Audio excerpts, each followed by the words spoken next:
Сайн байцгаана уу эрхэм үзэгчдээ. Цахим Эмч нэвтрүүлгийн энэ удаагийн дугаар эхлэе бэлэн болоод байна. За өнөөдрийн дугаар дээр дархлаа тогтолцоо гэдэг сэдвийг бид нэр онцгойлон бэлтгэн хүргэж байна. За тэгэхээр өнөөдөр бол одоо хүүтэн сэрүүний удирдал эхэлж байгаатай холбоотой хүмүүс за тэн дундаа бага насны хүүхдүүд бол халдварт өвчнөд бол өртөх эрсдлүүд бол ихсдэг. За энэ бол дархлаа тогтолцоотой бас шууд холбогдчихдаг сэдв. За тэгэхээр өнөөдрийн дугаарыг үзснээрээ та бүхэн дархлаа тогтолцоо яавал тэнцвэртэй байдгийг, ер нь дархлаа тогтолцоо гэж яг юу юм? За бага насны хүүхдүүдийг одоо халдварт өвчнөөс урдсан сэргийлэхийн тулд чирэгжүүлэх ямар одоо зарчмууд байх нь зөв юм гэдгийг л өнөөдрийн нэвтрүүлгээр бэлтгэн хүргэж байна. За өнөөдрийн нэвтрүүлгийг үзснээрээ дархлаа тогтолцоонд амин дэм ямар чухал үүрэгтэй юм. За дээрэс нь альтернатив арга болох иллэг барай массаж бол ямар ач холбогдолтой байдаг талаар бол нэвтрүүлгээ бэлтгэн хүргэж байна. За ингээд Цахим Эмч нэвтрүүлгийн дархлаа тогтолцоо сэдвээр хийж байгаа дугаарыг бэлтгэн хүлээн авч үзнэ үү.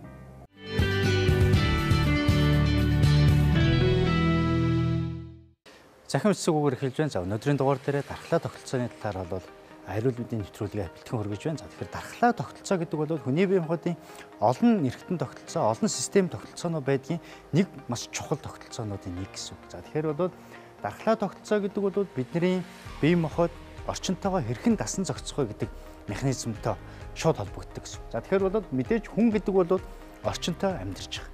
За тэгэхээр орчинтойгоо бид нар бол ан амьтан, араатан, жигүүрт ингээд маш олон төрлийн амьт бие махбодтой харьцахаас гадна бичил бие махбодтой буюу бичил одоо орчинтой бол бичил амьт зүйлүүдтэй бол маш их харилцаанд орж идэг гэсэн. Яг одоо бидний агаарын орчинд бол маш олон төрлийн бактери, вирус, нянгууд бол байж байгаа. Тэгэхээр энэ бие махбод маань энээс одоо өвчин үүсэхгүй тул бие махбодоо тодорхой хэмжээний хамгаалах, хариу урвал үзүүлдэг ерөнхий энэ зүйлийг бол бид нэр дархлаа тогтолцоо гэж үзэж байгаа. За тэгэхээр бол бидний энэ бие махбодод эмгэг төрүүлдэг энэ бичил биетүүдийг хэдүүлээ аваад үзэх юм бол нянг гэж нэг бүлэг байх нь байна, вирус гэж бүлэг байх нь байна, игэл биетүүд гэж байх нь байна. За дээрэс нь бол мөөгөнцөр гэсэн энэ дөрвөн төрлийн бүлэг одоо эмгэг төрүүлэгч одоо бичил зүйлүүд бол байж байгаа байна гэсэн. За тэгэхээр бол нянг гэдэг нь юу байдаг вэ гэхээр за нянд бол одоо бидний уушгины хадгалгааг үүсгэж энэ бактериуд нянгууд бол байж байгаа стрептокок гэж байж байгаа байна.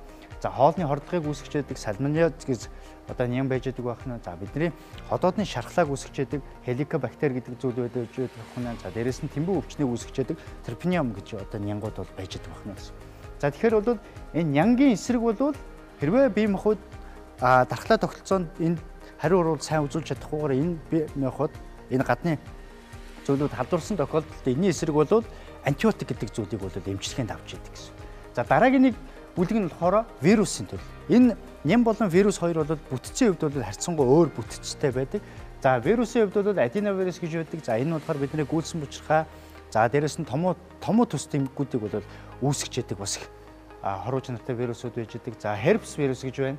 За энэ нь бол бидний хомхой долоох гэж ярьдаг тийм ээ. Энэ үеүүдэд хэрэгжилж үүсч яадаг herpes вирус гэж байдаг. За гепатит буюу илэгний хатуурал, илэгний хавдрыг үүсгэж яадаг гепатит Б болон С, Д гэдэг энэ олон төрлийн вирусууд бол байж байгаа гэсэн. За дараагийн нэг зүйл бол лентовирус гэж байдаг. Энэ нь болохоор бидний дархал дутмагшил хэдэхэвэ дох гэдэг юм дарханд олдмол хомсол гэдэг өвчнийг бол үүсгэж яадаг вирус бол байж байгаа. Тэгэхээр энэ вирусуудын эсрэг бол тодорхой хэмжээний вакцин байж байгаа бахан вирусын чиглэсэн үйлдэлтэй эмүүд бол байж байгаа гэсэн. Вирусын эсрэг бол антибиотик бол ямар ч үр дүн байж байгаа гэсэн. За тэгэхээр дараагийн нэг зүйл бол одоо игэл биет байж байгаа. За энэ бол одоо шээсний сүүгийн өрөвсөл трихониоз байж байгаа. Ямле гэж байж байгаа. За дээрэс нь хялгсан хорхоо гэдэг энэ зүйлүүд нь болохоор игэл биет гэдэг энэ ангилтаа бол орж явж байгаа гэсэн. За дараагийн нэг зүйл бол одоо мөөгцрийн зүйлүүд байж байгаа. Энэ бол одоо шээс бэлгийн замын мөөгцөр тэмгүүдийг үүсгэж яадаг. За амьсгалын зам уушгины одоо тэмгүүдийг үүсгэж яадаг мөөгцрүүд байж байгаа. Тэгэхээр энэ үеүүдэд бол мөөгцрийн эсрэг бас тодорхой хэмжээний эмчилгээ гэсэн. Ийм чиглэсэн эмчилгээнүүд явагдаж байдаг гэсэн. Тэгэхээр энэ үеийг хизээ үүсдэг гэхээр бидний дархлаа тогтолцоонд бие махбод энэ гадны игэл биетүүдийг одоо хариу урвал үүсээд энэ илүү олон тоотой олшроод өвчин үүсгэж байгаа энэ процессыг хэлдэг. За тэгэхээр бидний дархлаа тогтолцоо тэгвэл энэ зүйлүүд өвдөхгүй байхын тулд бидний дархлаа тогтолцоо идэвхтэй ажиллаж явах хэрэгтэй гэсэн. Тэгэхээр энэ дархлаа тогтолцоод идэвхтэй ажиллаж явахын тулд дархлааны эсүүд гэж байж байгаа. За тэгэхээр та бүхэндээ энэ дээр хэлье. Макрофаг гэж эс байна. За эс болгон бол тодорхой хэмжээний өөр гэсэн үүрэгтэйгээр оролцож яадаг гэсэн. Тэгээд энэ эсүүд маань өөр өөрийн үүргээс гадна олон тооны одоо цитокин гэж нэрлэж яадаг уурагт нэгдлүүдийг ялгаруулж чаддгаараа эсүүд хоорондоо мэдээлэл дамжуулснараа дархлаа тогтолцоо тэнцвэртэй байх суурийг бол үүсгэж байна. Тэгэхээр бол энэ дээр энэ мөхтөг тис гэж энэ бол гистамин гэдэг зүйлийг ялгаруулж яадаг байх нь нейтрофил, эзнофил, за сертэн эсүүд гэсэн ийм олон төрлийн ер нь бол эсүүд бол байж байгаа.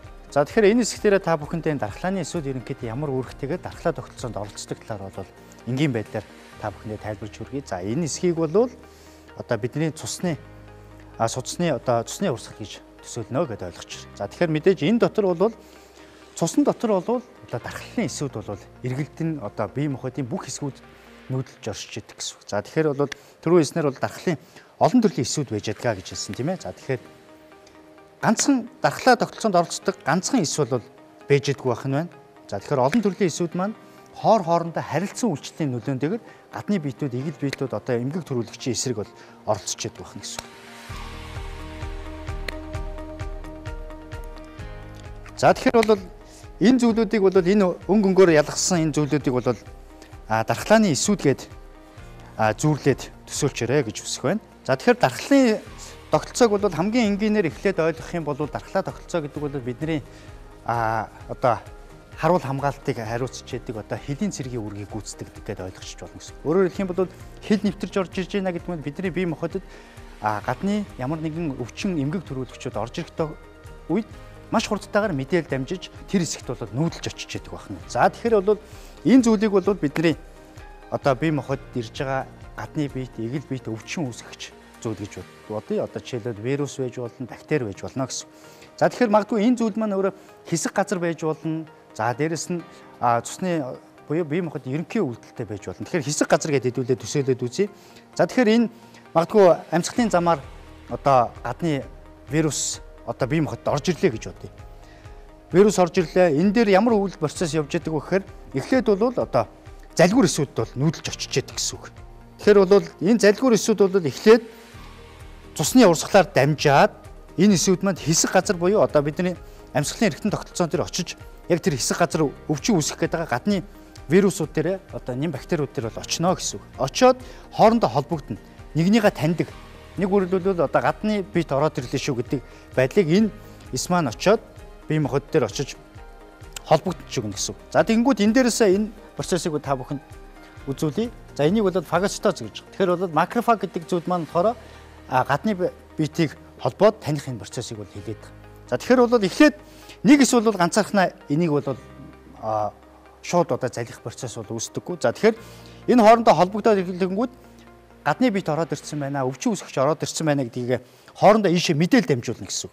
Энэ болгонд нь уурагт нэгдлүүд хүний бие махбодод одоо ялгаруулж идэг гэсэн. Уурагт нэгдлүүд ялгаруулж хоорондоо мэдээлэл дамжиж очиж идэг гэсэн. За тэгэхээр мэдээлэл дамжиж очсноороо дараагийн эсүүд нь одоо дараагийн мэдээлэл дамжснараа тэр хэсэг газар руу нүүдэлж очиод хоорондоо холбогдсноороо 2-3 эсүүд хоорондоо харилцан хамааралтай үйлчлснээрээ дархлаа тогтолцоо маань идэвхтэй оршиж идэг.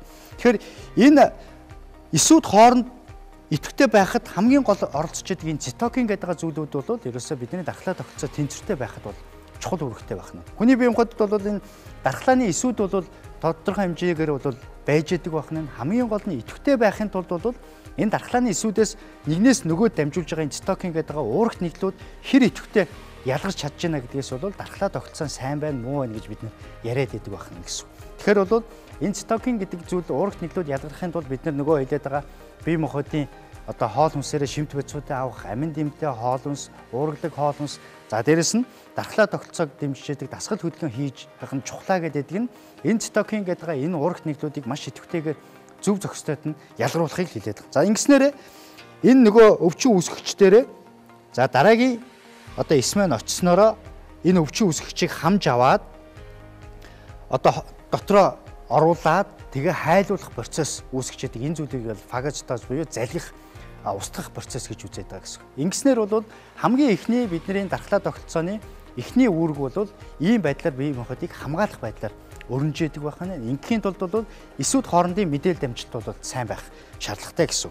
За тэгэхээр бол энэ хэсгээр бол та бүхэндээ саяны байдлаар бол товчхон байдлаар дархлаа тогтолцооны эсүүдийн харилцан үйлчлэлийг бол энгийн байдлаар хүргэхийг хичээлээ. За тэгэхээр бол мэдээж энэ дархлаа тогтолцоо маань бидний эргэтэн тогтолцоонууд дээр үүсэж байгаа. За тэгэхээр бол өвчин үүсгэгчийг энэгээр төсөөлье бас энэ зураг самбар дээр харуулж байгаагаар бол За томуу төс дэмгэгүүд ерөнхийдөө одоо энэ хүүдэн сэрүүний удирд үүсчээдэг томуу төс дэмгэгүүд маань яаж үүсдэг вэ гэдэг талаар бол үзье. Тэгэхээр энэ дэр бол аденовирус, риновирус гэдэг ийм вирусын одоо дэгдэлт бол хүүдэн сэрүүний удирдалд бол ихсчээдэг байх нэ. Ингэснээрээ түрүүний хэлээд байгаа дархлаа тогтолцоонд оролцож бие махбод маань идэвхтэй байх юм бол энэний эсрэг бол хариу урвалуудаа сайн үзүүлж чаддаг байх нь. Идэвхгүй байх юм бол хэсэг газартаа очиод яг саяныхаараа тогтолцооны хувьд бол дархлааны эсүүд нь хүчрэхгүй байх юм бол нөгөө эмгэг үүсгчүүд нь хэсэг газар олширдаг байх нь гэсэн. Ингээ явснараа бол цаашаа мэдээж амьсгалын эрхтэн тогтолцоогоор орж цаашаа хэсэг газруудыгаа бол эмгэгшүүлдэг байх нь байна. Ингэснээрээ энэ үед бол хэсэг газрын хариу урвалын шинжүүд илэрж яадаг. За дээрэс нь бол дархлаа тогтолцооны ерөнхий хордлого халдвар хордлогын бас шинжүүд илэрж яадаг байна. За тэгэхээр бол ямар шинжүүд хамгийн эхлээд илэрж яадаг вэ гэхээр мэдээж гадны бие махбод дархлаа тогтолцоо үүсэж байгаатай холбоотой бол халуурах шинжүүд бол илэрж яадаг. Халуурах шинж гэдэг маань бие махбодод ямар нэгэн гадны бит нэвтрээд тэрний эсрэг дархлаа тогтолцоо илэрж байгаагийн үндсэн дээр нөгөө түрүүн хэлээд байгаа цитокин олон төрлийн уурхат нийлүүд ялгараад бие махбодын дулааны орчинд нэмэгдүүлж эсүүдийнхээ идэвхжүүлэх үндсэн хамгаалах тогтолцоо явагдаж байгаагийн шинж гэсэн. Уг нь бол халуурж байна гэдэг бол бие махбодын хамгаалах тогтолцоо явж байгаагийн шинж байх нэ гэсэн. За дээрэс нь найтайлгах, нус гоожих, ханиалгах гэдэг одоо хэсэг газрын юм шинжүүд бол илэрж яадаг. За дээрэс нь бие махбодын булчингаар хөндөөрлөх, булчин өвдөх, ажлын ачаал буурах гэдэг ерөнхий юм шинжүүд бол илэрж яадаг. Тэгэхээр энэний цаана бол дархлаа тогтолцооны урвалууд өрнсөөл байж яадаг гэсэн. Тэгэхээр яг энэ үед бол бидний бие махбод дархлаа тогтолцооны тэр эс хоорондын идэвхтэй байдлыг бид нар үүсгэхийн тулд бол тодорхой хэмжээний дасгал хөдөлгөөн, за хоол хүнс энэ зүйлүүд бол хамгийн чухал нөлөөтэй байж байгаа байх нь. За ингээд бол та бүхэндээ энэ хэсгээр дархлаа тогтолцоо ерөнхийдөө хэрхэн яаж ажилладаг талаар хамгийн энгийн байдлаар нь эхний одоо үе шатын процессуудыг бол тайлбарлахыг хичээлээ. За дараагийн хэсгээр та бүхэндээ дархлаа тогтолцоо хүний бие махбодод ер нь ямар үүрэгтэйгээр оролцож байгаа талаар бол хийсэн ярилцлагыг хүлээн авч үзнэ үү.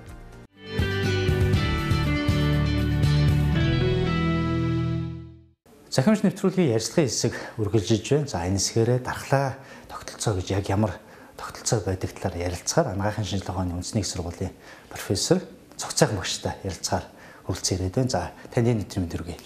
Энэ өдрийн мэнд хүргэе. За тэгэхээр Цахим багшаас асуумаар ер нь дархлаа тогтолцоо гэж одоо сүүлийн үед бол их яригдах боллоо. Тэгэхээр дархлаа тогтолцоо гэж ер нь ямар тогтолцоо гэлээд байна? Энэ бол бас нэлээд өргөн асуудал баг тийм ээ. Дархлаа тогтолцоо бол бидний бие махбодын нэг хэсэг. Тэгэхдээ энэ дархлаа тогтолцоо бол бидний бие махбодын амьдралын оршихуйн аль хэсгийг хариуцдаг вэ гэхээр бидний дасан зохицож амьдрах тэр хэсгийг хариуцдаг чухал эрхтэн тогтолцооны нэг юм байна. Тэгэхээр дасан зохицох гэдэг нь юу гэсэн үг юм бэ гэхээр зэрэг хүрээлэн байгаа орчны өөрчлөлт, янз бүрийн хүрээлэн байгаа орчны параметруудын өөрчлөлт, хувиралт, тэдний таагүй нөлөөг ялангуяа тэр таагүй нөлөөнүүдийг хэрхэн зөөлрүүлэх үү, хэрхэн тэрнийг бие махбодын дотоод орчинд бага нөлөөтэйгээр тусгаж авах уу, тэр нөлөөг хэрхэн багасгах уу, энэ чиглэсэн бие махбодын тэр үйл ажиллагааг бол бид нас дасан зохицох механизм гэдэг ойлголтоор авч үздэг. Тэгэхээр бол дасан зохицох гэхээр бид нар дархлааг бол хүүдэн сэрүүний удирдалтыг холбодог тийм ээ. Энэ бол нэг удирдлаас нөгөө шилжиж байгаа бас энэ дасан зохицол. За тэгвэл энэ дасан таны хэлдгээр дасан зохицол гэхээр магадгүй нэг хүн ажилдаа солих, амьдралын юм аяг нь өөрчлөгдөх, магадгүй одоо юу гэдэг стресст орох ч гэдэг энэ болгон дасан зохицол гэж бас ойлгож болох уу? Одоо техник, технологийн дэвшил болон бусад маш олон хүчин зүйлтэйгээр холбоотойгоор сүүлийн хүний хөгжлийн, хүн төрөлхтний хөгжлийн сүүлийн одоо за нэг 200 жил гэж авч үзье да. За тэрэн дотроо сүүлийн 20-30 жилийн дотор бол бидний амьдрах орчин бол эрс өөрчлөгдсөн. Тэгэхээр зэрэг бид зүгээр л компьютерийн одоо өнөөдрийн энэ програмуудыг бол нэг хоёрхан хувьсгчийн төвшөндөл тийм ээ. Техник гэсэн хоёр хувьсгчийн төвшөндөл зохиогдсон програмуудыг бид их нарийн за бүрд одоо бол химлэгийн ухааны тухай хүртэл яриад эхэлж байна. Гэтэл энд ийм олон хувьсгчтай ийм тогтолцооны хувьд бол биднээс зөвхөн зохицуулгын механизм, тэнцвэрийн механизмын тухай л ярих болохоос биш энэ тогтолцооны аль нэг хэсгийг хүчээр өөрчилдөг ч юм уу тийм ээ. Аль нэг хэсгийг тэгэхээр ер нь бид нар яг одоо энэ дасан зохицлын механизм дээр дархлаа тогтолцоогоо яг байгалийнхаар нь одоо идэвхтэй байхын тулд ер нь юун дээр анхаарч ивэл хамгийн зохистой байдаг.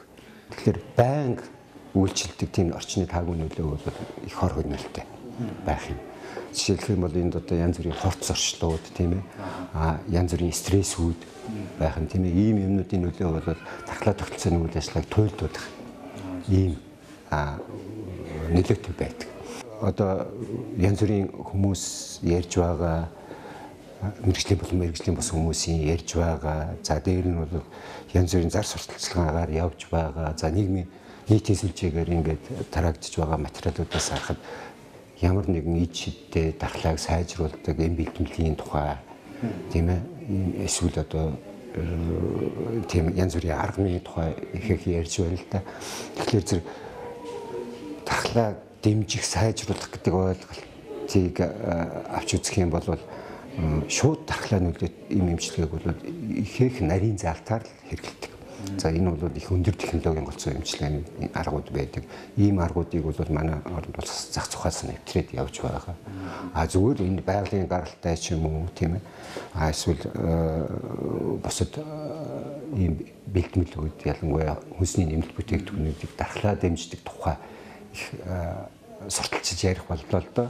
Тэгэхээр энэ нь бол дархлаа дэмжин гэхээсээ илүү дээр нь бол тодорхой хэмжээгээр таны дасан зохицох ерөнхий энэ чадамжид нөлөөлдөг бэлтгэлүүд гэж ойлгож болно. Тэгэхээр дасан зохицох энэ юунд бол ганцхан дархлаа зохицолцооны үйл ажиллагаа биш. Бодисын солилцооны тодорхой хэсгийг эрчимжүүлдэг, дэмждэг, тийм ээ, дотоод шүүлгийн боловсролын үйл ажиллагааны тэнцвэрийг сайжруулдаг, төв мэдрэлийн тогтолцооны үйл ажиллагааг дэмждэг гэх мэт маш олон үйлдэлтэй ийм ганцхан тийшээ чиглэсэн биш, олон тийшээ чиглэсэн ийм үйлдэлтэй тодорхой бодисуудын тухай бэлтгэлүүдийн тухай яригдж байгаа гэж ойлгож болох юм.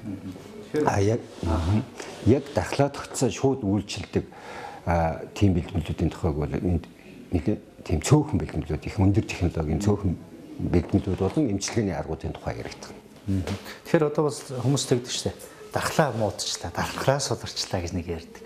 Тэнгүүтээ нөгөө эсрэгээр дархлаагаа сайжруулан дэмжинэ гэж ярьдаг. Тэгэхээр бол энэ одоо бидний ойлгоцсон энэ зүйл маань ер нь хэр зүг байдаг. Дархлаагаа сайжруулна гэж яриад. Тэгвэл сайжирчих юм бол эн чинь хэд одоо мэдрэг болчихвол бас ямар сөрөг үрдүгээр гарах бас боломжтой байх вэ? Дархлаа судлалын шинжилгээ ухаан бол маш хурдтай хөгжиж байгаа шинжилгээ ухаан л да. Тэгэхээр зөв тэр дархлаа дэмжих, дархлаа муудах, тийм ээ, дархлаа суулгах, сайжрах тухай ойлголт бол яг нь арай эрт үеийн ойлголт л да, тийм ээ. Тэгэхээр шинжилгээ ухаан хөгжиж байна. Өнөөдөр бол биднээс илүүтэй тэнцвэрийн тухай ярь. Үүндээ дархлааны хариу урвалын эрчим сул байгаа үед бол халдварт болон хавдар төртөмтгий байх. Харин дархлааны хариу урвалын эрчим тийм гаж хэлбэрээр хэтэрчимтэй байх юм бол харшлын болон бусад одоо автоиммун тийм ээ эмгэгүүд өртөх магадлал нэмэгдэх гэсэн энэ гол зарчим бол үндсэндээ хадгалагдчих байгаа.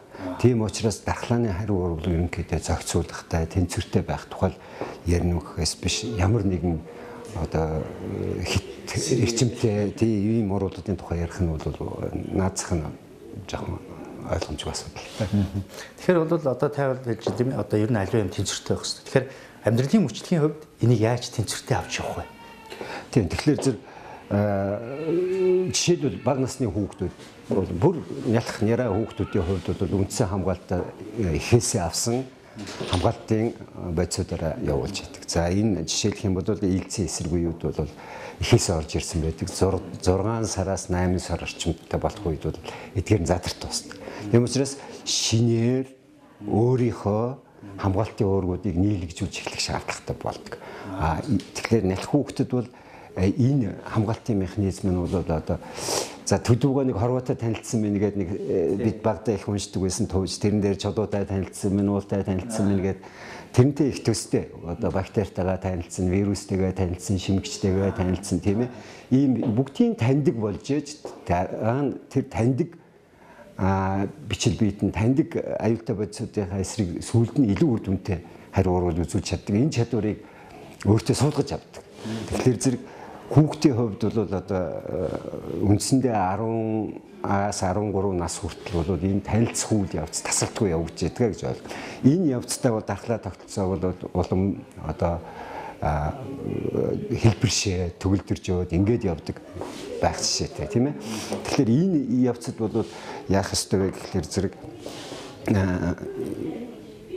халдварт бол өртнө. Тэгтээ ихэнх халдварыг хувьд бол даваад гарах тэр байглаас заягдсан чадвар нь бол байж идэг. Тийм учраас энэ тохиолдолд бол хүүхэд ямар нэгэн халдварт хүрээд тэрний шинж тэмдэг илрээд өвдөөд идэрч байгаа бодод байгалийн үйл явц гэж үзэх ёстой.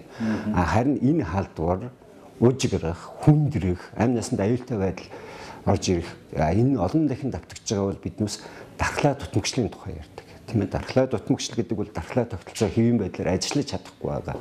Бичил биетний эсрэг, ялангуяа халдварын эсрэг зохистой идэвхжиж чадахгүй байгаа. Үүний улмаас бие махбодод бол халдвар даймжирн тархах ийм аюул нөлөөд байгаа тухай ойлголт юм тийм ээ. Хэвийн байдлаар одоо жишээлбэл бидний хамгийн их ярьдаг юм бол удирдлагын том Монгол улс бол бидний эх орон Монгол улс бол одоо сэрүүн бүсэд байдаг сэрүүний удирдлагтай. Тэгэхээр энэ удирдлагаар бол томуугийн одоо нэг л тархалтууд болдог тийм ээ. Энэ үед бол хүүхдүүд ханаа түрээд ингэх үед бол ямар нэгэн бэлтгэл өгөхөөс илүүтэй энэ удирдлагыг өгтүүлээд хүүхдэд чирэгжүүлэх энэ өвчлөлд бэлтгэх энэ илүү чухал ажил бүтэлтэй байх чинь. За тэгэхээр одоо хамгийн одоо суур талаас нь юу хийвэлэх зүгээр. Одоо жишээл хүүхдүүд иллэг массажууд хийдэг шүү дээ. Тийм ээ, уламжлалтад даргууд байна. Тэгэхээр энэ зүйлүүд маань ер нь хэр үр дүнтэй байдгийг ер нь бол хамгийн түрүүнд бол хооллолтын асуудал байх бах тийм ээ. Тэгээд дараа нь бол байгалийн бидний одоо байгалийн хүрээлэл буюу нар усаагаар нь асуудал байх ёстой. Тийм ээ. За дараа нь бол амьдралын хэв заагүй тэгмэлийн асуудал. Энэ гурван чухал зүйл бол чирэгжүүлэхэд маш чухал ажил бодолтой. За дээр нь мэдээж нэмээд таны саяны ярьдаг одоо тодорхой хэмжээний иллэг массажууд ч юм уу биеийн тамирын дасгал хөдөлгөөн тийм ээ босод за одоо витамин жуулгач юм уу ийм юмнууд бол байж болно. Гэхдээ эдгээрийг бол бас мэргэжлийн эмч нартай зөвлөж хийх ёстой. Зүгээр яг ер нь сэрүүний удирдлагтай ийм улс орны хувьд бол хүүхдийг одоо дулааны удирдалт нь тийм ээ зуны удирдалт нь бол нар усаагаар сайн чирэгжүүлэх тийм ээ. За тэгээд хоол хүнсний хувьд бол би Монгол хүний хувьд хэлэхэд бол эцэг өвгдийн маань, эмээ өвгөгийн маань, аав ээжийн маань хэрэглэж байсан тэр хүнсний дэглэмэл ер нь хамгийн уламжлалт тийм хамгийн уламжлалт энэ юм маань хамгийн найдвартай юм уу гэж боддгийн. Тэр олон зуун жил ажиглаад ирсэн энэ одоо зөв эрүүл зөв амьдрах хвшлийн тухай энэ сургаалууд бол бас шинэ тухааны үндэстэй юмнууд байдаг юм уу гэж харж авдаг. Хоёр дахь нь бол монголчууд ярьдаг хүн бүхэн адилгүй хөлөг бүхэн жараагүй тийм ээ. Тэгэхээр зэрэг биднээсийн хувьд бол утмын материалын хувьд ч гэсэн бусад өссөн төрсөн одоо энэ нөхцөл байдал хүмүүжсэн энэний хувьд бол ялгаатай байдаг учраас тодорхой өвчнийг бол төсвөрлөх юм уу тэрэнд өртөх энэ магадлал нь бол хувь хүн бүрийн хувьд ялгаатай байдаг. Тийм учраас өөрсдийгөө ажиглах эцэг их тийм ээ эмээ өвгийнхээ өвчжсэн өвчлөлийг яах өөрийнхөө амьдардаг орчныг үнэлэх гэх мэт тэр олон хүчин зүйлийг тооцож бас энэ амьдралын хэв загвартай оруулж тооцох зүйлтэй байх гэж бодож байна. Тэгэхээр би бас танаас нэг юм асуув. Одоо түрүүн хэлжээ та нэг халдвар төвчин мэдээж ингээд усаад хүдэн зэрэгний үйлдвэрт явахд бол бие махбод хамгаалах хурал явагддаг тийм. Хамгийн эхлээд бол халуурч эхэлдэг. Тэгэхээр энэ үед шууд нөгөө өвчин намдаах им тийм халуун бууруулах им хэрэглэх нь ер нь хэр зохистой байдаг. Ер нь халууныг хэдэн градус хүртэл нь одоо хараад хэр хугацаанд ер нь халууралт нь хүлээж ээж бүр болохгүй бол одоо лаа амжилтгаж гэдэг юм халуун бууруулах өвчин бууруулах юмээ барих нь хамгийн зохистой байдаг юм бэ. Тэр халуурч байна гэдэг ч юм уу тодорхой хэмжээгээр халуурах ийм өрсөлийн шинж өрслүүд өөрөө хамгаалах хурал шүү дээ. Тэгэхээр зэрэг ийм өрслийн сонгодог шинж тэмдгүүд бол өөрөө өрнж байгааг хамгаалах хурал өрнж байгааг л харуулж байгаа юм. Тэгэхээр дархлаа тогтолцоо бол яг л тамирчин хүн шиг дасгал хийж байж илүү сайн ажилтдаг болдог тийм ээ. Сайн тамирчин бол хичнээн сайн дасгал сургуулиа хийсэн байх төдий ч нэг амжилт гаргадаг шиг дархлаа тогтолцоо бол хичнээн олон төрлийн нэм бактеритай харилцан үйлчилж байна тэрнийг таньдаг болсноороо бие махбод илүү сайн хамгаалагддаг болдог. Тэгэхээр энэ танилцах урвалыг бол тасан зогсоох нь зохисгүй. Гэхдээ би түрүү ярьлаа шүү дээ хувь хүн бүрийн онцлог байдаг. Жишээлбэл зарим одоо хүний төв мэдрэлийн тогтолцоо бол халууралтанд тийм мэдрэг тийм баг зэргийн халуурах одоо жишээлбэл зарим хүн бол 39-40 хүртэл халуурчаад байхад тэрэндээ бол тэсэд аваад гарч чаддаг байхад зарим хүн 38 хагас болоход бол төв мэдрэлийн тогтолцоон тэрийг хүлээж авахгүй янз бүрийн таталт өгч байдаг юм уу тийм ялангуяа хүүхдүүдийн хувьд бол ийм шин тэмдэг гардаг тийм учраас энэнд нь тохируулж хариу арга хэмжээг авах хэрэгтэй. Өөрөөр хэлбэл хамгаалах хурал маань ямар нэг байдлаар бие махбодын хувьд хүндрэл гаргахааргүй хэмжээнд өрнж байх юм бол энэ хамгаалах хурлыг заавал таслан зогсоох байх бас тийм зохистой биш. Тийм. Энэ олон дээр бол мэрэгжлийн эмч нарын зөвлөгөө хэрэгтэй. Тийм учраас ялангуяа хүүхдүүдийн асуудлууд их гардаг шүү дээ. Тийм учраас мэрэгжлийн хүүхдийн эмч нар бол ийм бүхнийг зохицуулж байгаа. Тэрнээс халуурангуут нь халууныг буудлах бол бас тийм зохистой биш. Яг энэ халуурах явц чинь биеийн температур тодорхой хэмжээнд нэмэгдэх үед нэгдүгээр тэр бактери өсөлт зогсож байгаа юм. Хоёрдугаар энэ явцад бол дархлааны эсүүдийн ялгаран хөгжил, үржил, олширлт нь явагдаж эхэлж байгаа. Тэгэхээр бол зөв явж байхад нь хэрвээ застан зогсооч. Харин тэр нь хүндрэл гарах эрсдэлтэй байх юм бол тодорхой хэмжээний менежмент хийхээс өөр арга байхгүй. За ингээд ямарсан дархлаа тогтолцоотой холбоотой маш одоо сонирхолтой, за уламжлалт дарга техникүүд, за шинжилгээ ухааны сүүл үеийн мэдээлэлтэй холбож одоо бас ярилцлага өгсөн цогц сайхан профессортой бол талархлаа. За ингээд бидний урилгыг хүлээж аваад бас одоо үзэгчд маань мэдээлэл өгсөн танд ажлын өндөр амжилт хүсье. За баярлалаа. Та бүхэнд ч гэсэн амжилт хүсье. Ингээд Цахим Эмч нэвтрүүлэг маань ярилцлагын хэсэг маань энэ түрээд өндөрлж байна. Нэвтрүүлгээ үргэлжлүүлэн хүлээн авч үзсэн үү?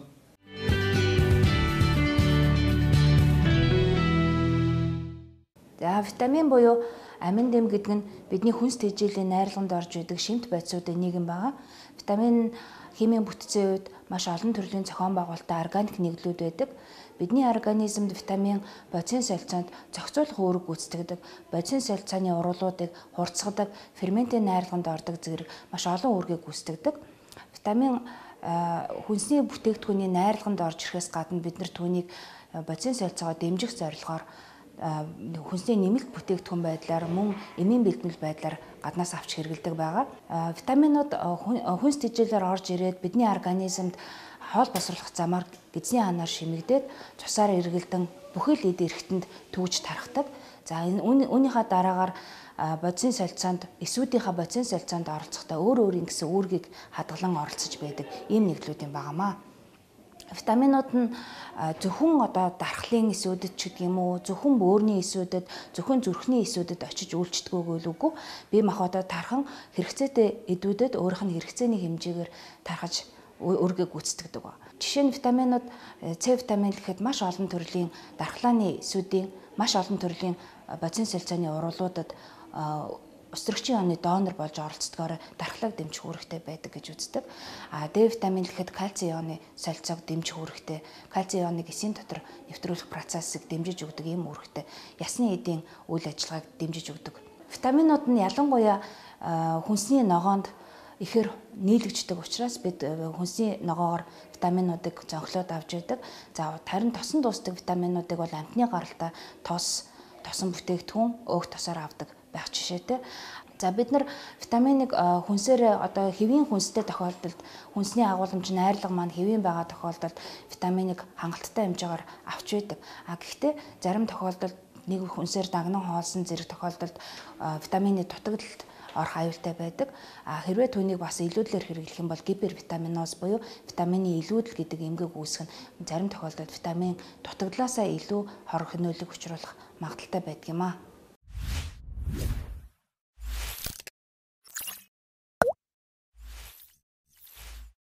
Эрүүл амьдралын хэсэг үгээр эхэлж байна. За энэ хэсэг дээрээ байгалийн гаралтай амин дэмийн талаар та бүхэндээ мэдээлэл хүргэхээр Цахим Эмч компани эмзүүч төлөөлөгч Жавсан Томлон хүрэлцэн ирсэн байгаа. За танд энэ өдрийн мэнд хүргэе. Өдрийн мэнд хүргэе. За тэгэхээр хоёулангийн хувьд бол бас онцлог бүтээгдэхүүний талаар ярих гэж байгаа тийм ээ. Тэгэхээр 100 байгалийн гаралтай одоо амин дэмүүдийн талаар ярих гэж байна. Тэгэхээр ер нь 100 байгалийн гаралтай гэхээр ер нь ямар одоо бүтээгдэхүүнүүдийг ер нь 100 байгалийн гаралтай гэж үзээд байна. За ерөөхдөө нөгөө амин дэмүүдийг бол хоёр янзын аргаар гаргаж авсан байдаг. Нэгдүгээрт нь химийн буюу синтетик аргаар, хоёрдугаарт нь natural source буюу 100% байгалийн аргаар гаргаж авсан байна. За эдгээр бүтээгдэхүүний тухайд бол 100% байгалийн аргаар гаргаж авснаар бол та давуу талтай. За 100% байгалийн аргаар гаргаж авсан амин дэм буюу бүтээгдэхүүнүүд синтетик буюу химийн аргаар гаргаж авснаас юугаараа ялгаатай байдаг гэхээр өөрөө дотроо кофактор буюу зөөвөрлөгч бодистой хамт явж байдаг. Тэгэхээр яг нөгөө цусандаа очиод үйлчлэгийн бодисын хэмжээ ихтэй байна гэсэн үг байхгүй химийн гаралтай бүтээгдэхүүнтэй харьцуулахад. Ерөөдөө ажиллаад байхад химийн гаралтай бүтээгдэхүүний тухайд бол харьцангуй өндөр тунтай байдаг шүү дээ тий. Тэгэхээр байгалийн гаралтай бүтээгдэхүүний бага тунтай, химийн гаралтай бүтээгдэхүүний өндөр тунтай ерөөдөө ижлэгэн үйлчлэлтэй байдаг. Яагаад гэвэл 100% байгалийн гаралтай бүтээгдэхүүн эдгээр бодисыг дотроо агуулсан байдаг учраас ерөөдөө шимэгдэлт илүү сайн явагддаг гэсэн. Мэдээж давуу тал нь бол 100% байгалийн гаралтай бүтээгдэхүүн үйлдвэрлэдэг ийм брэнд байгаа. Тэгэхээр ямар нэгэн химийн нийгдэл агуулаагүй. Тэгээ одоо эдгээр бүтээгдэхүүн дээр гэхэд одоо юм байгаа. Веган гэсэн юм тэмдэг бас байрсан байгаа. Энэ тэмдэг юу гэлтэх вэ гэхээр ерөөдөө англичуудын цагаан хоолтнуудын нийгэмлэгийн юм сүлд тэмдэг байгаа. Эдгээр хүмүүс хүнсний нэмэлт болон витамин, амин дэмээ юугаар таньж авдаг гэхээр энэ тэмдгээр таньж авдаг. Ямар нэгэн химийн нийтлэхгүй органик гэдгийг илтгэдэг энэ тэмдэг байгаа. Тэгэхээр энэ тэмдэг бас манай бүтээгдэхүүнээр байрснараа манай бүтээгдэхүүний чанарыг бас илтгэж байгаа юм тэмдэг байна. За энэ дэр бас ийм нэмэлтүүд байна те. За нэмэлт өнгө оруулагч байхгүй байна. Нэмэлтүүд энэ талаар нь бас мэдээлэл өгвөл. Химийн гаралтай бүтээгдэхүүнд болохоор нөгөө амтын засах зорилгоор өнгө үнээр амт оруулах зорилгоор бодогч байцууд, хугацаа орцох байцууд хийцэн байдаг шүү дээ тий. Байгалийн гаралтай бүтээгдэхүүнд болохоор яг эдгээр одоо нэмэлт өнгө амт үнээр оруулагч байхгүй. Дээрээс нь нөгөө маш олон жил хугацаанд хадгалахын тулд 3-аас 4 жил хадгалахын тулд хугацаа орцох гэдээ бодис хийждэг. Эдгээр бодис агуулаагүй консервант тогтворжуулах гэдэг эдгээр бодис агуулаагүй гэдгээр бол давуу талтай бүтээгдэхүүн байгаа. За тэгээ манай бүх хүүхдийн бүтээгдэхүүнүүд бол цаахрын агуулмжгүй гэдгээр. За энэ их онцлог. Тэгэхээр ер нь бол яс хүмүүс яхад бол sugar free буюу одоо сахарын агуулмжгүй байна гэдэг бол бас нөгөө талаараа бол их сайн үр дүнтэй байж идэг. Одоо ингээд нэлийн хэдэн төрлөөр байна тийм ээ. За тэгэхээр насны хувьд бол бас ангилалтай харагдаж байна. Тэгэхээр энэ хоёроос нь бас хамааруулаад одоо энэ жишээлбэл immune support 6 нэмэх гэсэн байна. Тэгэхээр энэ бэлтгэлийн талаар бас нэмэх мэдээлэл өгөөч. Тийм. Энэхүү 3 бүтээгдэхүүний тухайд бол 6-аас 12 настай хүүхдүүд хэрэглэх боломжтой бүтээгдэхүүн. За immune support гэдэг энэ бүтээгдэхүүн бол ерөөдөө хүүхдийн дархлааг дэмжих зорилгоор бол хэрэглэж байгаа. 6-аас 12 настай хүүхдүүд өдөрт 5 мл буюу хоолны амны халбахаар өдөрт 1 удаа бол хоолны дараа өгч хэрэглэнэ. За уг бүтээгдэхүүний найрлаганд Д витамин орсон байгаа. Ерөнхийдөө манай хүүхдийн бүтээгдэхүүнд Д витамин орсон гэдгээрээ давуу талтай. Д бол 600 олон улсны гэж буюу хүүхд яг өдөрт уух хэвээр урьдчилан сэргийлэх тунгаараа тийм өдөр болгон авч явах хэвээр тун байх юм тийм ээ. Д витамин бол ерөнхийдөө эцэгчүүд бол нөгөө архид ясны сэргийлэлтэнд нөлөөтэй гэдэг ерөнхийдөө үздэг тийм. Гэтэл энэ маань бол хүүхдийн дархлааг дэмжихээс гадна давхар хүний биеийн 2000 генд нөлөөлж байдаг болохоор ерөөдөө хүний биеийг эрүүл байлгах гол амин дэмий нэг болсон байгаа. За тэгээ Д витамин яг өдөрт авах хэрэгтэй тунгаараа агуулгдсан. За immune support бүтээгдэхүүний тухайд бол Д витамин дээрээ нэмэгдээд цайр болон С витаминыг агуулж өгсөн байгаа. Цайр С витамин яг гэхээр дархлааны нөгөө үндсэн хэсгийг идэвхжүүлж өгснөөрөө дархлааг дэмжих. За дараагийн зүйлүүд нь яг энэ бүтээгдэхүүнээр бас нөгөө элдебери гэдэг жимсний ханд агуулгдсан байгаа. Энэ жимс маань ерөөдөө нөгөө англичууд одоо манай монгол шиг ханиа төрхтэй цэцэргэн буцалгаж уудаг шиг элдебери гэж жимс маань англичууд ханиа төрхтэй ч юм уу те халдвар төвчин тусахтаа ингээд буцалгаж уудаг дархлаа дэмждэг ийм бас жимсний ханд агуулгдсан давхар нэмэгдэж орсон гэдгээрээ бас давуу талтай. Daily Malt гэдэг энэ бүтээгдэхүүн байгаа. Уг бүтээгдэхүүний найрлаганд бол 14 төрлийн амин дэм эрдэс бодис орсон. Энэ бүтээгдэхүүн байгаа. Мөн адил 6-аас 12 настай хүүхдүүд хэрэглэх боломжтой. За тэгээ 14 төрлийн амин дэм эрдэс бодис маань хүүхдийн ерөнхий өсөлт хөгжил дэмжихээс гадна дархлааг дэмжинэ гэж явж байгаа тийм. Тэгээд дээрэс нь нэмэгдээд цайр йод гэсэн эрдэс бодисыг агуулсан. За дараагийн нэг хувилбар маань ерөнхийдөө ямар үйлдэлтэй нь байна вэ? За уг бүтээгдэхүүн бол Bone Support гэдэг нэртэй бүтээгдэхүүн байгаа. Мөн адил Д витамин 600 олон улсын нэгжээр агуулгдчихж байгаа. За тэгээд Д витамин дээрээ кальц нэмэгдэж байгаа. Тэгэхээр яг 6-аас 12 настай хүүхдүүдийн өсөлт хөгжилтөнд юу ухаа гэцэгчүүдтэй тийм. Энэ үед яг хүүхдийн өсөлт хөгжилтийг дэмжих зорилгоор тэгээд дээрэс нь яг 6-аас 8 настай хүүхдүүд сүүн шүд унаад байнгын шүд ургаж эхэлдэг. Энэ үед шүдний ургалтыг бас дэмжих зорилгоор өдөрт 5 мл буюу урьдчилан сэргийлэх тунгаар өгч болно гэсэн. За тэгэхээр эдгээр бол ер нь 6-аас 12 насных нь гэж байна. Тэгэхээр одоо магадгүй хүмүүс сонирхож байж магадгүй энийг энээс нь бүгднгээс нь аваад тусад нь нэмэлтээр хэрэглэх ёстой юм болоо эсвэл нэгийг яг ингээд хэрэгжихэд юм болдгийм болоо яаж хэрэглүүл юм зөв ёстой вэ? Ерөөдөө уг бүтээгдэхүүнийг хамт хэрэглэж болохгүй. Яагаад гэвэл D витамин 600 олон улсын нэгжээр буюу хүүхдийн авах ёстой тунг нэг одоо энэ бүтээгдэхүүнд агуулсан болохоор давхар хэрэглүүл бол илүүдэл болох аюултай учраас нэг төрлийг нь дагнаад ууж дуусныхын дараа бусад төрлөл рүү сольж өгч болох гэсэн үг. Энэ танилцуулсан энд нь болохоор 6-аас 12 насныхан. За тэгвэл 6-аас доош насныхан яаж хэрэглүүл зохистой? 6-аас доош насныханд манад бас оруулж ирж байгаа бүтээгдэхүүн бол хоёр төрөлтэйгээр оруулж ирж байгаа. 3 сараас 5 хүртэлх насныханд зориулсан юм бүтээгдэхүүн байгаа. Мөн адил 100% байгалийн гаралтай химийн нийлэл агуулаагүй. Тэгээд дээрээс нь нөгөө өнгөөнөр амт оруулагч хугацаа орцох тийм бодис ороогүй сахаргүй эдгээр бүтээгдэхүүн бол даваа талтай бүтээгдэхүүн байгаа. За эхний бүтээгдэхүүн энэ малти, дроп малти гэдэг энэ бүтээгдэхүүн байгаа. Уг бүтээгдэхүүн бол 9 төрлийн амин дэмийг агуулсан байгаа. Мөн адил D витаминыг 300 олон улсын нэгжээр тусдас агуулж өгсөн юм бүтээгдэхүүн байгаа. За тэгээ уг бүтээгдэхүүнийг хэрэглэх заалт нь бол өдөрт 1 мл-ээр хэрэгэлдэг. За манайх энэ тагныхаа дор пипеттэй байгаа. Пипетэндээ 0.5 болон 1 мл гэсэн хэмжээсээр хэрэглээд 3 сараас дээш 5 хүртэлх насны хүүхдүүд 1 мл-ээр цооруулаад хэрэглэнэ гэсэн. Тэгээд Nature Said брэнд маань бас нэг зүйлийг шийдэж өгсөн байгаа. Энэ юу гэхээр ерөөдөө сахаргүй бүтээгдэхүүнийг бол хүүхдүүд тэр болгоныг уух дуртай биш байдаг тийм. Тэгэхээр ерөөдөө уг бүтээгдэхүүнүүдийг яах вэ гэхээр сүүнд нь ч юм уу жүүсэнд нь хоолнд нь те уугч байгаа зүйлд нь холиод хэрэглэх боломжтой гэсэн. Тэгэхээр 1 мл-ээр саруулаад хүүхдийнхаа уугч байгаа зүйлд хольж өгнө гэсэн үг. За энэ болохоор витамин С гэж. Энийг бас ер нь хэдэн сараас яаж хэрэглүүл болох вэ? Мөн адил 3 сараас 5 хүртэлх насныханд хэрэглэнэ.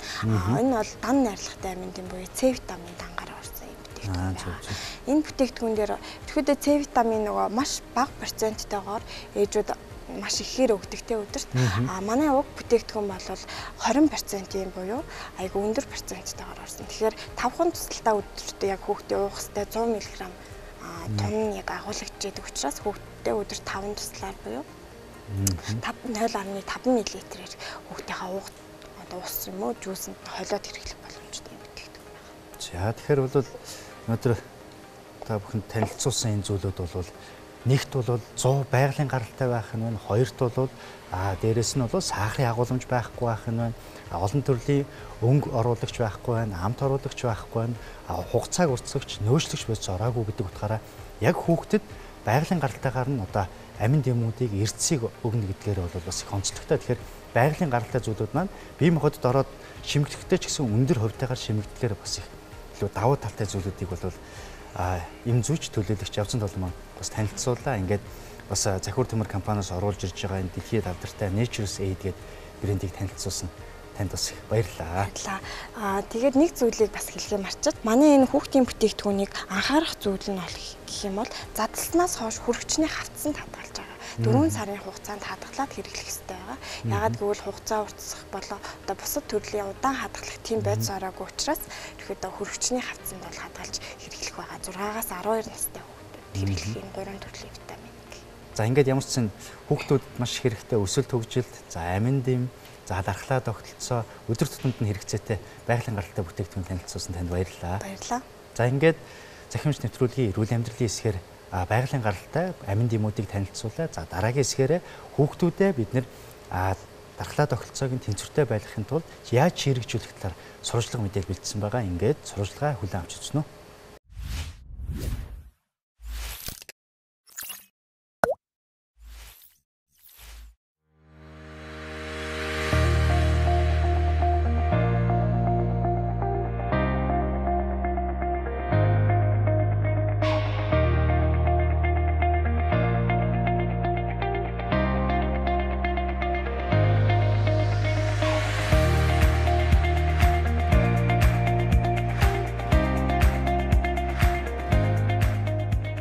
Хүүхэд төрсэн цагаасаа эхлээд ээж аав болон гэр бүл ах дүү гэр бүлдээ нөгөө халуун дулаан уур амьсгал баяр баясгалан авчирч идэг.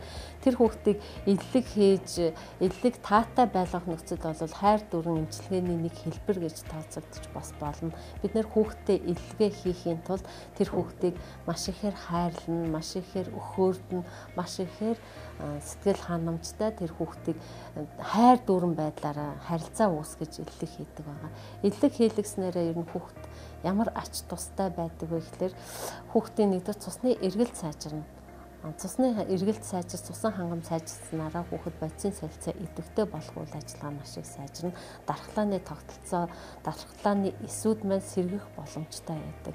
Мэдээж монголчууд бидний өргөн хэрэгэлдэг сүүлний тос, шар тос, адууны тос, загасны тос гэх мэт элементлэг, уургалаг, илчлэг сайтай тосыг ашигласнараа хүүхэд бас илүү дархлааг дэмжих бүрэн бололцоотой болж өгч чаддаг. Хоол тэжээлийг сайн шингээж өсөлт хөгжилд эрэг нөлөө үзүүлнэ, өсөлт хөгжлийг түргэсгэн, цусны хангам сайжруулна, амьсгалын багтаамжийг хөгжүүлнэ, гидсэн дүүрсэн хийг хөөж тараана, дархлаа дэмжих бүрэн боломжтой, халдварт өвчнөөс сэргийлнэ. Одоо ийм зөндөө эрэг талууд байх юм. Хаад нэг хүүхдийнхээ зөвхөн ядарсан тохиолдолд зөвхөн чихэнд нь хүртэл иллэг хийхэд үр дүнтэй болдог.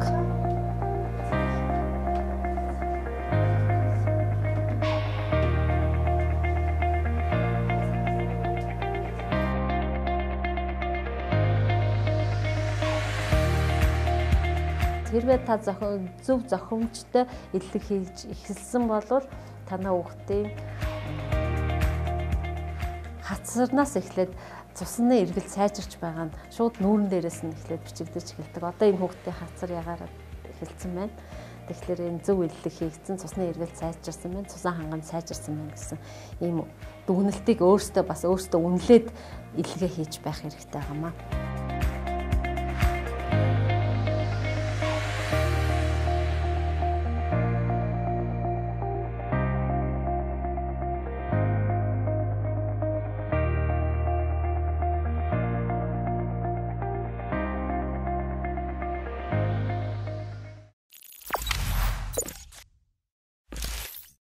Зөвлөм засаг үгээр эхэлж байна. За өнөөдрийн дугаар дээрээ дархлаа тогтолцоог одоо онцлон та бүхэндээ хүргэлээ. За тэгэхээр дархлаа тогтолцоо гэдэг бол маш их ерөнхий ойлголт байдаг. Ер нь бол дархлаа тогтолцоо гэдэг бол биднийг хүрээлэн байгаа орчинтойгоо дасан зохицоход бол бидний бие махбодод дотор явж байдаг олон төрлийн эсүүд, олон төрлийн уурхт нэгдлүүдийн хоорондын харилцан үйлчлээс бол дархлаа тогтолцоо гэдэг юм тэнцвэртэй орчиж байдаг байна. Тэгэхээр бол дархлаа тогтолцоог бол хэд их одоо идэвхжүүлж болдоггүй байх нь байна. Хэд их доошо дархлаа тогтолцооны үйл ажиллагааг одоо султгаж болдоггүй байх нь. Дархлаа тогтолцоо бол тэнцвэртэй байснараа бидний эрүүл байх одоо үндсэн суурийг бол хангаж яадаг байх нь. За тэгэхээр ингээхийн тулд бол бид нар бол бие махбодын одоо тамир тэнхээ их сайн байх хэрэгтэй. Ингээхийн тулд бол тэр тусмаа хүүхдүүдийг бол чирэгжүүлэх хамгийн чухал.